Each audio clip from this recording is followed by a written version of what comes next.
प्रेम से बोलो हर हर महादेव। प्यारे भक्तों, आज हम आपको सुनाने वाले हैं प्रदोष व्रत कथा।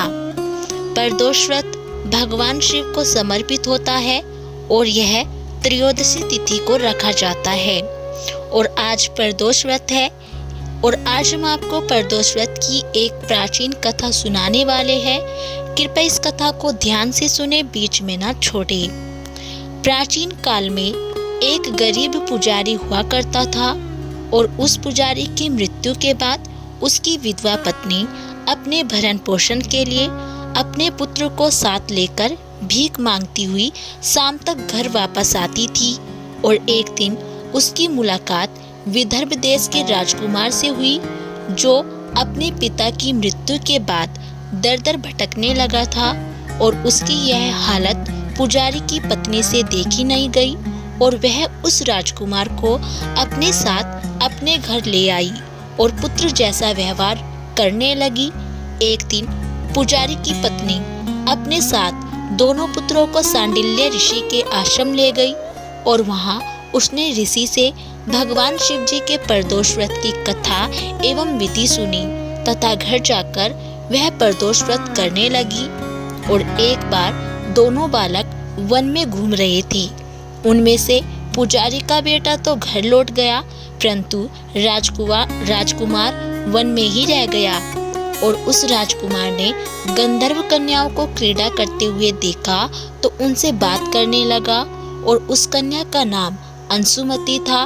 उस दिन वह राजकुमार घर देरी से लौटा।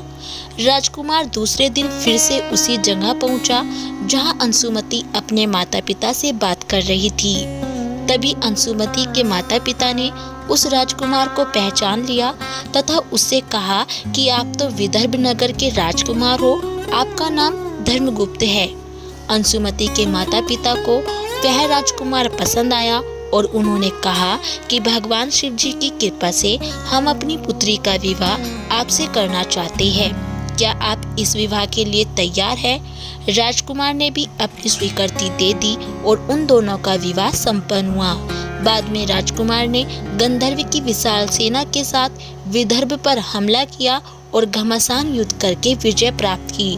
तब पत्नी के साथ राज्य करने लगा और वहां उस महल में वह पुजारी की पत्नी और पुत्र को आदर के साथ ले आया तथा साथ रखने लगा।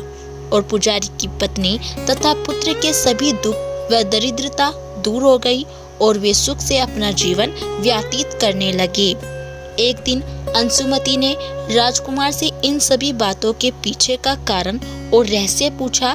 तब राजकुमार ने अंशुमति को अपने जीवन की पूरी बात बताई और साथ ही प्रदोष व्रत का महत्व और व्रत से प्राप्त फल से भी अवगत कराया।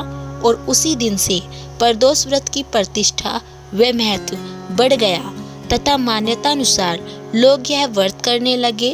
और कई जगहों पर अपनी श्रद्धा के अनुसार स्त्री पुरुष दोनों ही यह व्रत करते हैं और इस व्रत को करने से मनुष्य के सभी कष्ट और पाप नष्ट होते हैं एवं मनुष्य को अभिष्ट की प्राप्ति होती है। बोलो भगवान शिव की जय हो। तो प्यारे भक्तों, ये थी प्रदोष व्रत कथा। यदि आपको हमारी ये कथा अच्छी लगी हो तो प्लीज हमारी वीडियो को लाइक करें और चैनल को सब्सक्राइब करना ना भूलें।